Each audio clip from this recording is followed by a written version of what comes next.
Salut à tous, j'espère que vous allez bien. On se retrouve aujourd'hui pour une petite vidéo et aujourd'hui on va parler de cartes et enfin principalement des jeux de cartes avec notre toute première vidéo en fait qui va tout simplement consister à non pas parler d'un jeu de cartes de manière spécifique, ni même des jeux de cartes de manière générale, mais comme vous pouvez le voir dans la description, on va plus parler en fait des équipements des jeux de cartes, qui va être le concept en fait des vidéos TCG Player, puisqu'en fait on va tout simplement parler de tous les équipements qu'on peut utiliser quand on est un joueur de jeux de cartes, c'est-à-dire les pochettes, les plateaux, les dés, les tapis, etc. Alors pour cette première vidéo, on va un petit peu parler justement des pochettes. Comme vous pouvez le voir, on a trois pochettes qui sont présentées. On va un petit peu parler des différentes pochettes. Alors évidemment, il y a énormément de marques qui existent.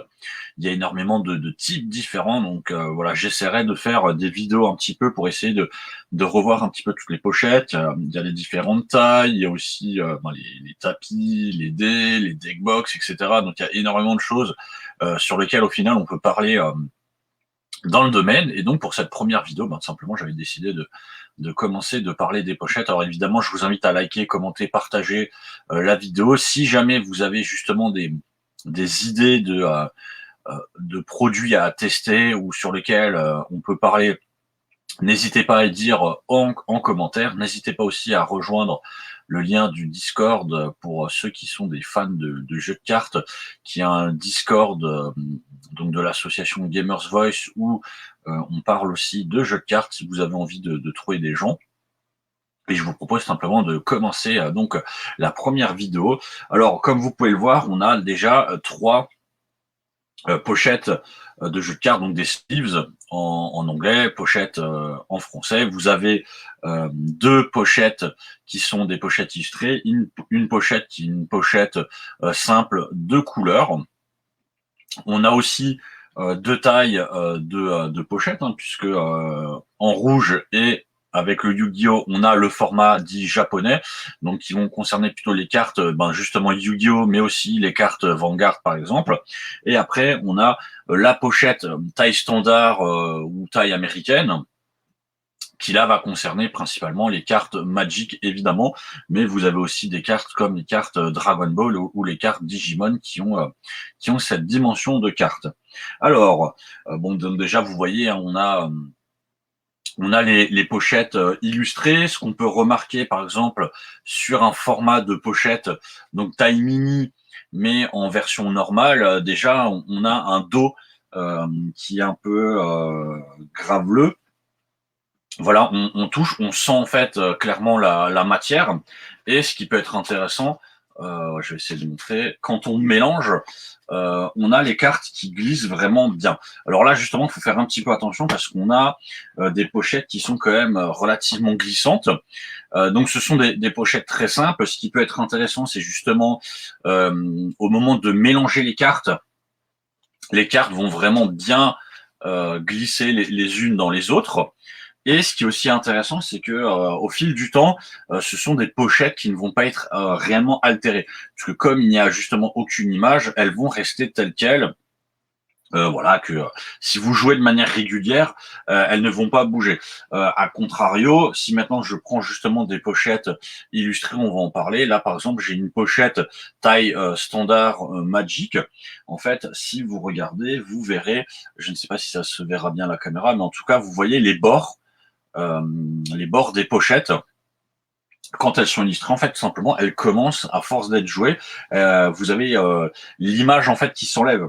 Donc, si je prends, par exemple, ces pochettes taille standard Final Fantasy, voilà, donc pour l'instant, elles sont parfaitement lisses, mais à force d'être jouées, au bout d'un moment, les bords commenceront un petit peu à s'enlever, et au bout d'un moment, en fait, on a des pochettes où on sent l'image du bord qui s'enlève, et en fait, voilà, quand on les joue, ça vous reste vraiment dans les mains.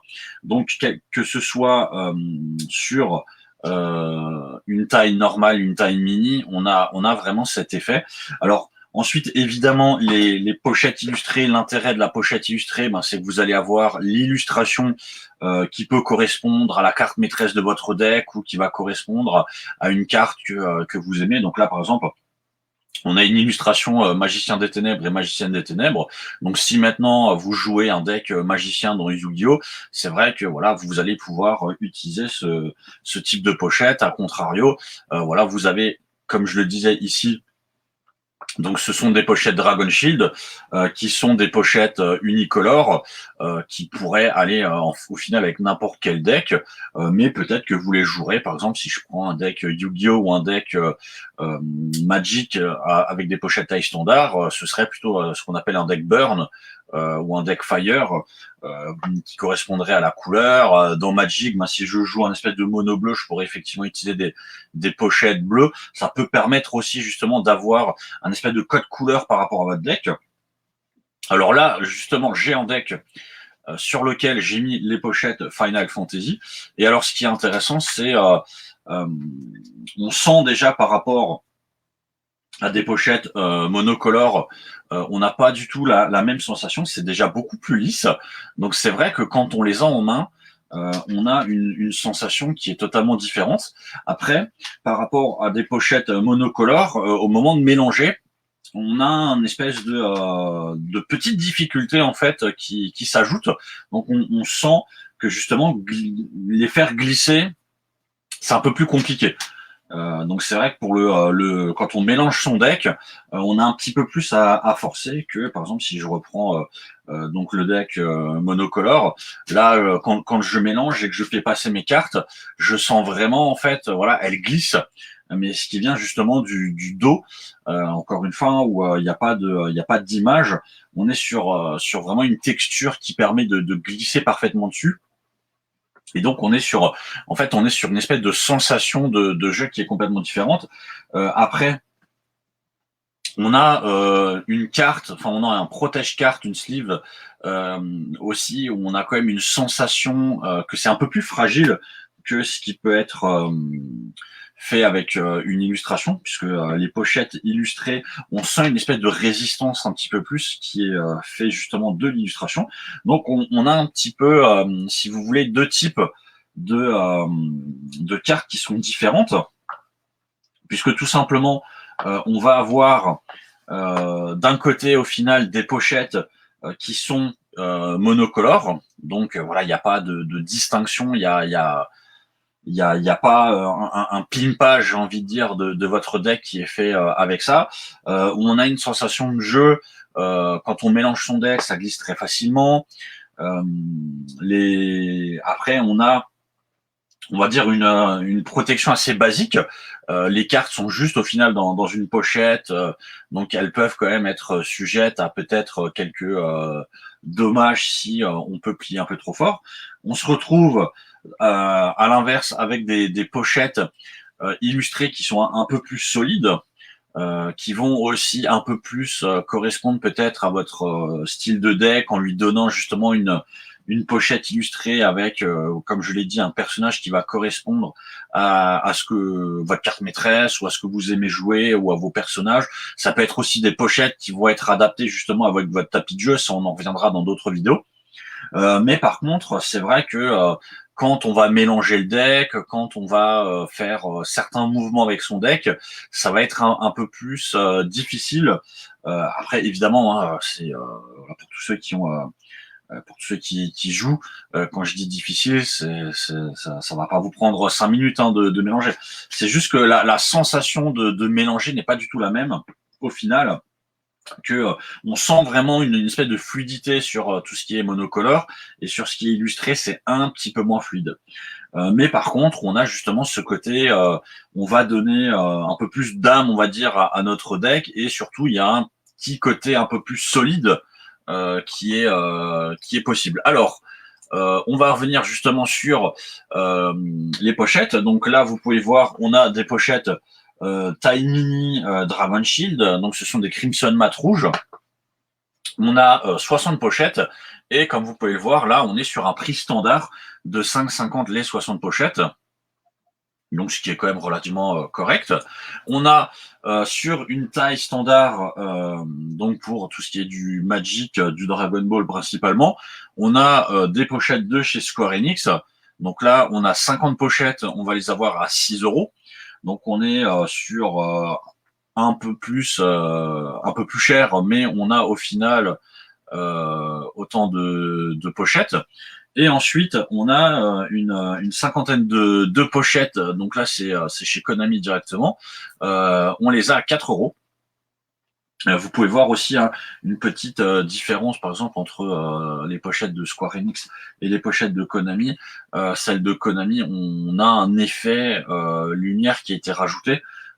Et pareil, c'est vrai qu'au niveau des pochettes illustrées, on n'a pas forcément exactement le même ressenti. Où là, je sens très clairement que les pochettes de chez Konami seront potentiellement du fait de l'illustration qui est dessus, seront potentiellement des pochettes, si elles sont énormément jouées, elles vont se détériorer beaucoup plus vite.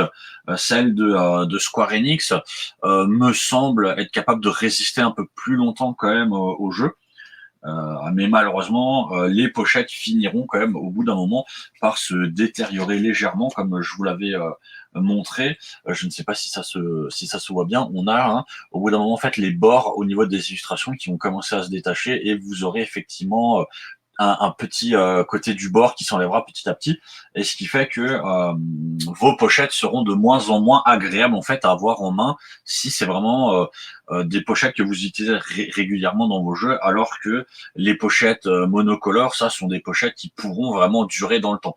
Donc vous voyez que en termes de pochettes, ça s'applique évidemment aussi aux autres producteurs de pochettes.